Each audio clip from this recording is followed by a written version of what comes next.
শেখ হাসিনার পতন হজম করতে পারছে না ভারত সরকার।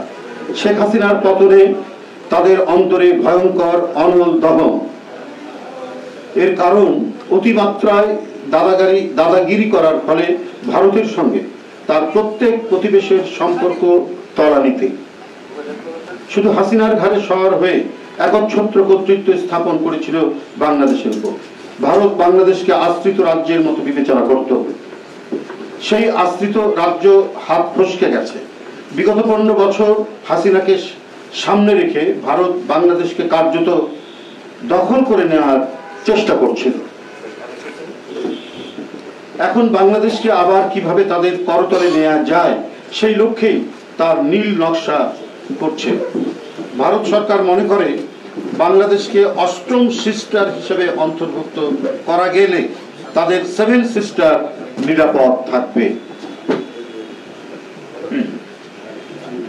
চাণক্য ভারতের বসঙ্গত ফ্যাসিস্ট হাসিনার পতন ও পালিয়ে ভারতে আশ্রয় নেওয়ার পর থেকেই মোদি ও তার গদি মিডিয়া বহুমাত্রিক ষড়যন্ত্র এবং অপপ্রচার চালিয়ে আসছে। তারা চরম হতাশা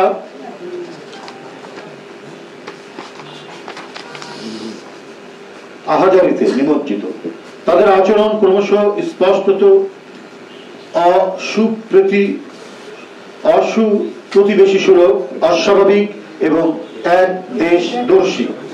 একজন স্বৈরাচারের পতন নিয়ে কোন দেশের এমন আহাজারি বিশ্বে বিরল।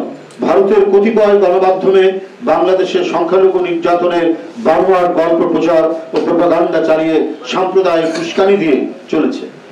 ভারতীয় সাম্প্রদায়িক শাসক গোষ্ঠী ও হাসিনার যৌথ ইন্ধনে ভারতীয় কিছু উগ্র হিন্দুত্ববাদী গণমাধ্যম এমন অপকর্মে লিপ্ত রয়েছে। বাংলাদেশকে নিয়ে ভারতের বর্তমান বয়ান মিথ্যার ধোঁয়াজাল দিয়ে ঘেরা। ভারত অন্তর্গত দিক থেকেই বাংলাদেশ বিদ্বেষী। এদের মধ্যে মানবিক নৈতিকতার ছিটে ফোঁটাও নেই।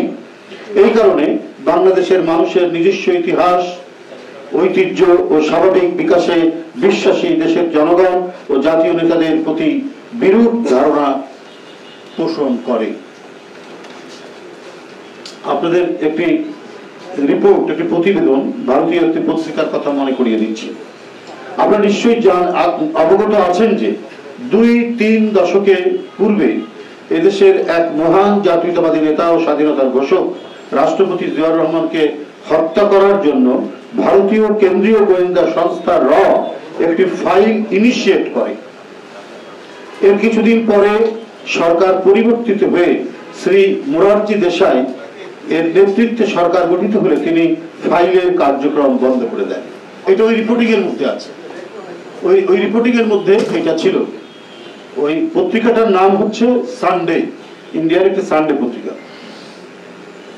পরে আবার শ্রীমতী ইন্দিরা গান্ধী ক্ষমতাসীন হলে ফাইলটির কার্যক্রম চালু হয় এবং এর কিছুদিন পর 1981 সালে 30 মে জিয়াউর রহমান নিহত হন চট্টগ্রামে সার্কিট হাউসে। ভারতেরই একটি পত্রিকা সানডেতে এর উপর একটি প্রতিবেদন প্রকাশিত হয়। মানে আমি যে ঘটনাটার কথা বললাম এটা ওই প্রতিবেদনেই ছাপা হয়েছিল। সাংবাদিক সুব্রমণিয়াম নামে একজন সাংবাদিক, তিনি এই রিপোর্টটি করেন, প্রতিবেদনটি রচনা করেন। সুতরাং আওয়ামী লীগ ব্যতিরেকে বাংলাদেশের কোন রাজনৈতিক দল ক্ষমতায় থাকুক বা তারা রাজনৈতিক কর্মকাণ্ড পরিচালনা করুক, এটা পার্শ্ববর্তী দেশ সুনজরে দেখে না। বাংলাদেশে ঐতিহাসিক কাল ধরে বিভিন্ন সম্প্রদায় প্রীতি ও শুভেচ্ছার বন্ধনে আবদ্ধ। এখানে সাম্প্রদায়িক সম্প্রীতি ভঙ্গের কোনো কারণ অভ্যুদয় হয়নি, কিন্তু পার্শ্ববর্তী দেশ থেকে হাইপার প্রোপাগান্ডা চালানো হচ্ছে সাম্প্রদায়িক সম্প্রীতি বিনষ্টের কথা বলে। বাংলাদেশের ভাবমূর্তিকে আন্তর্জাতিক অঙ্গনে নেতিবাচক চিহ্নিত করার জন্য ভারত উঠে পড়ে লেগেছে। বাংলাদেশ থেকে দুঃশাসনের অবসান হওয়া, হাসিনার পালিয়ে যাওয়া ইত্যাদি তাদের মনে ভীষণ পীড়া দিচ্ছে। তাই বাংলাদেশকে লাঞ্ছিত করতে, দুর্দশায় ফেলতে, অবমাননা করতে চলছে অতি কথন আর অপপ্রচারের বিরতিহীন ধারাভাষ্য।